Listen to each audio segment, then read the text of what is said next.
To the DEFSEC 2023 podcast, sponsored by Cisco. I'm Alan Dale. With me, as always, my good buddy Jerry Crew. We are Gale Force Winds. Scott, why don't you go ahead and introduce yourself and tell us what you do? Okay, so I'm Scott Stevenson. I'm a volunteer board director with the Royal Military Colleges of Canada Alumni Association.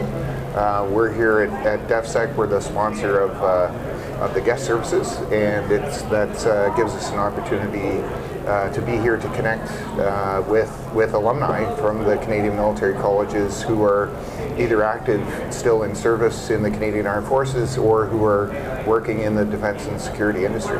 And there'd be quite a few walking around the room, I'm sure. There are a lot. I've had a few reunions with classmates of my own, yep. Including one this morning. Okay. And there are many alumni from the military colleges. In big enterprises, in small enterprises, and they make an important contribution, both here in the Atlantic region and across Canada. Yeah. Scott, no, you don't have to give the year, but which college did you go through? So I went to Royal Roads, okay. In Victoria for 4 years. Both very familiar with Royal Roads. Yeah, it's a beautiful place, and it's got a proud, naval heritage. Starting out as the Royal Canadian Naval College, and it's a great place to be from. It's a great place to learn about leadership, really. Yeah. Right. Now, there would be lots of former rodents in this room, yes. Given the Navy connection for sure. Yeah. Were you in the Navy as well? No, I was in the Army. Okay. But I think, culturally, being in the Army, but growing up in a college that had a really distinct naval tradition, I think was an advantage for me, right? Like there's the Navy's a smaller service, but and you can think about the Navy as being about ships, but really the Navy is about people. And I think a lot of the traditions that we learned at Royal Roads focused more on people than they did on ships. Yeah. So beautifully put. So the alumni, what's the goal of the alumni? What are you hoping to achieve? Yeah, so the Alumni Association itself is a relatively new organization because 2 years ago the Royal Military Colleges of Canada Club merged with the RMC Foundation. So we had two separate alumni organizations or ex-cadet organizations from about 1970 until 2021.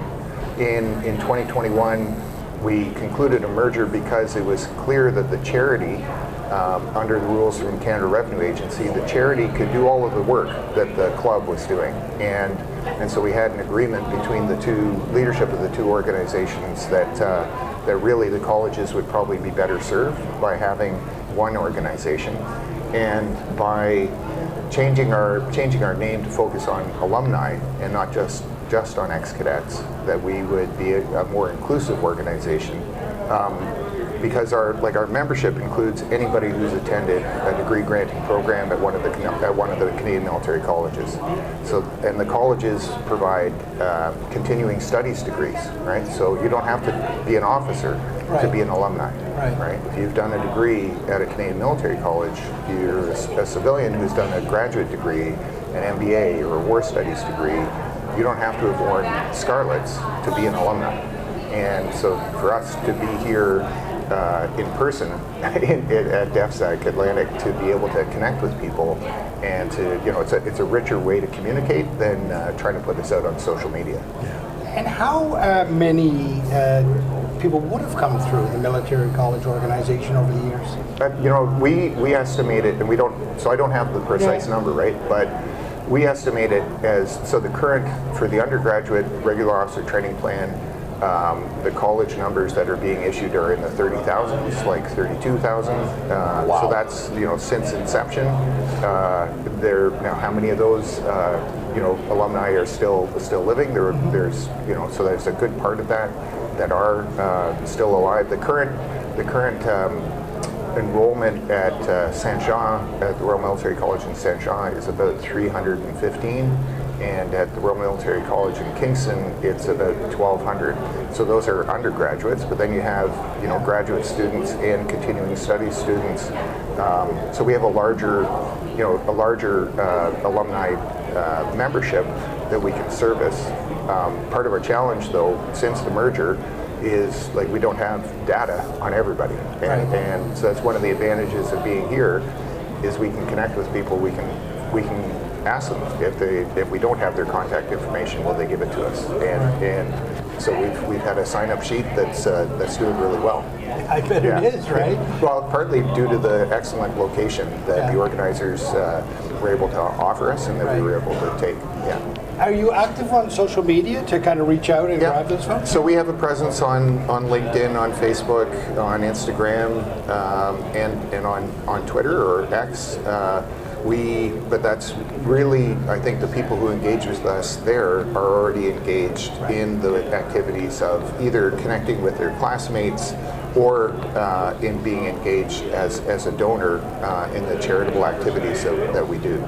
So that's I think most of our reach on social media is with people who are already paying attention, and that's part of the benefit of being here, is to connect with people who aren't necessarily following us.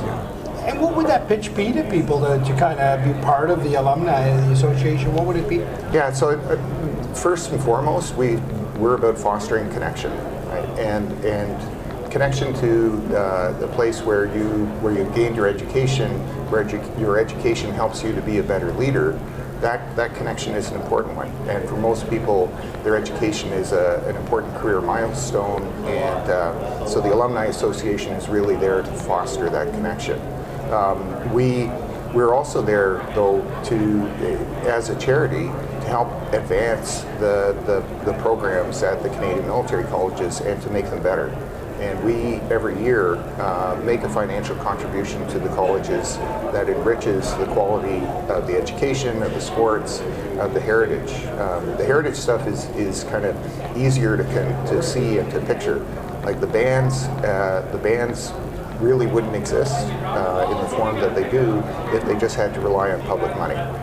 And with charitable funds, they get new instruments, they get new music, and that helps to kind of create part of the character of a military college. Music is such an important part of ceremonial activities at the colleges, so that's like easy to see. Other things like sports, so the hockey team in Kingston is, it competes in the Ontario University Athletics Association, so they need support to be able to compete and to be able to recruit talent, and all of that takes effort, much of which goes above and beyond what taxpayers and the defense budget would cover. So that's an area where we make an important contribution. I can go on, the list goes on. Things like battlefield tours. We have some donors who've really targeted military history as the area in which they want to have an impact as a donor. And so there's a series of battlefield tours where the history department is able to take students and alumni to Europe. That battlefield tour is expanding not just to the battlefields in France, but also to Italy. Wow. So it's enriching the learning experience of students and connecting them with alumni and serving members in a very tangible way. So that's amazing. Sorry for interrupting. No, it's fine. It's one thing to read about it in a book. It's another thing to actually go there. Yeah, and there is a great depth of expertise in the history department at the Royal Military College, and so for them to be able to share their knowledge in a very direct, and tangible way, that's one of the things that as an association, as a charity, we're able to give donors an opportunity to have that impact. So we're small, right? The colleges are small when you compare them to other universities in Canada, but we as a charity are able to really have an impact on those students, and they're all people who are associated with the military colleges.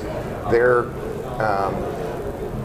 either already leaders, or they're people who are aspiring to be better leaders. That's part of the purpose of education, and so that contribution to the development of leadership for the Canadian Forces and for Canada, that's what this association is about. So fostering connection, fostering leadership development, advancing education, maintaining the heritage and promoting the heritage, and to do that in the most positive way that we can.